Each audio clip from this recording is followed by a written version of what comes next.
హుస్సేన్ సాగర్ చుట్టూ వినాయక నిమజ్జన సందడి నెలకొంది. Necklace road, people's plaza, NTR Marg వైపు మాత్రమే విగ్రహాల నిమజ్జనాలను అనుమతిస్తున్నారు పోలీసులు. 5 ఫీట్ల లోపు విగ్రహాలను నెక్లెస్ రోడ్, సంజీవయ్య పార్క్ వద్ద ఏర్పాటు చేసిన బేబీ పాండ్స్ లో నిమజ్జనం చేయాలని సూచిస్తున్నారు.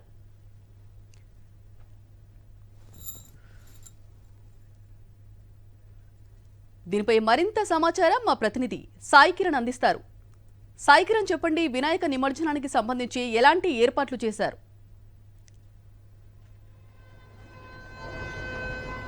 వినాయక నిమజ్జనం అటు కోలాహలంగా సాగుతుంది హైదరాబాద్ లో. ముఖ్యంగా ఎవరైనా సరే ఇటు హుస్సేన్ సాగర్ లో వినాయక నిమజ్జనం జరుపుకోవడానికి ఉత్సాహం చూపిస్తుంటారు. నగరంలో ఎక్కడ ఉన్నా, ఎటు ఏ మూలన ఉన్నా కూడా హుస్సేన్ సాగర్ లో నిమజ్జనం చేయాలని చెప్పి ఎంతో పెద్ద ఎత్తున కూడా వస్తుంటారు. సో ప్రస్తుతం మనం పీపుల్స్ ప్లాజా వద్ద ఉన్నాం.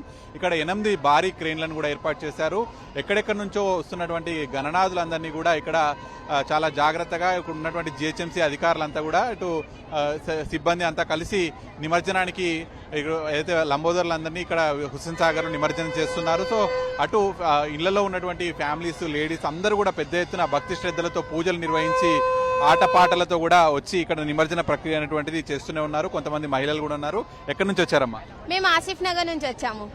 ఎవ్రీ టైం ఇక్కడికి వస్తుంటారా? నిమజ్జనం చేశారా? చిన్నప్పటి నుంచి పెడతాము. ఎవ్రీ టైం నిమజ్జనానికి వస్తాం మేము.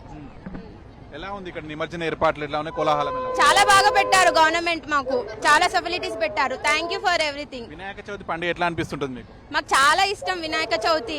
9 days ఎలా గడిచిపోతాయో తెలియదు. అసలు పిల్లలకి, పెద్దలకి అందరికి చాలా ఆనందం.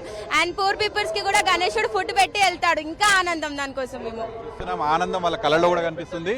ఇక్కడ మొత్తం క్రెయిన్లు కావచ్చు, ఇవన్నీ కూడా సిద్ధమైపోయాయి. అటు necklace road, people's plaza, tank bund వైపు మొత్తంగా కూడా సిద్ధమైంది. 6వ తారీఖున జరిగేటువంటి సామూహిక మహా నిమజ్జనానికి సంబంధించి అన్ని ఏర్పాట్లు కూడా చేశారు. సో ఈ రోజు కూడా పెద్ద ఎత్తున గణనాథులు నిమజ్జనానికి వస్తూనే ఉన్నారు. సో దీనికి సంబంధించి అటు పోలీస్ శాఖ కావచ్చు, కంట్రోల్ రూమ్లు ఇవన్నీ కూడా ఏర్పాట్లు చేసింది. సో హైదరాబాద్ వ్యాప్తంగా కూడా నిమజ్జన సందడి అనేటువంటిది కనిపిస్తోంది.